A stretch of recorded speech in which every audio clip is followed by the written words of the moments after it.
অলপ ভালকৈ দেখাই দিছোঁ। এখন পদ্মিনী চাদৰ বহুত ছফ্ট হয়, গোটেই বেঙুনীয়া ৰঙৰ হয়, এখন ব্লু কালাৰ নহয়। আৰু এখন মেখেলাখন হ'ব আৰু ব্লাউজটো চিম্পল হ'ব। এইযোৰ নুনি কটন চাদৰ মেখেলা, এখন মেখেলা, এখন চাদৰ, গোটেই চাদৰখনতে এনেদৰে ৱৰ্ক কৰা থাকিব। এখন চাদৰখন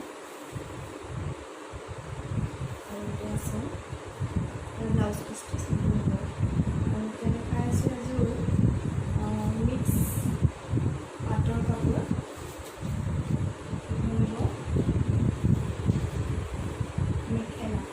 মেখেলাখন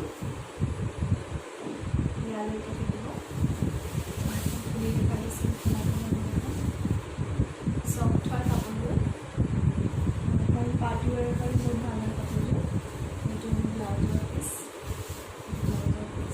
আৰু ইয়াৰ চাদৰখন হেভি হয়, বহুত ৱৰ্ক কৰা হৈছে, ৱৰ্ক কৰা আছে। গোটেই চাদৰখন ডিজাইন কৰা হৈছে গল্ডেন পিংক হোৱাইটত। এইযোৰ দেখাই আছোঁ একদম চিম্পল চাদৰ মেখেলা হয়। এইযোৰ ছফ্ট হয়, নুনি কটন। আচলটোত থাকিব এনেকৈ। ইয়াৰ ব্লাউজ পিচটো হেভি হ'ব আৰু ইয়াৰ মেখেলাখন হ'ব এনেকুৱা। আৰু ব্লাউজ পিচটো এনেদৰে ৱৰ্ক কৰা থাকিব, হেভি হয় ব্লাউজ পিচটো। দেখাই আছে এইটো ব্লাউজ পিচ। আৰু এইযোৰ গৰমতো পিন্ধিবৰ কাৰণে সুবিধা হ'ব। এতিয়া দেখাই আছোঁ হাজৰিকাটোৰ চাদৰ মেখেলা। এইযোৰ ল' প্ৰাইচ হয় চাদৰ মেখেলা। এখন চাদৰ হ'ব অৰেঞ্জ আৰু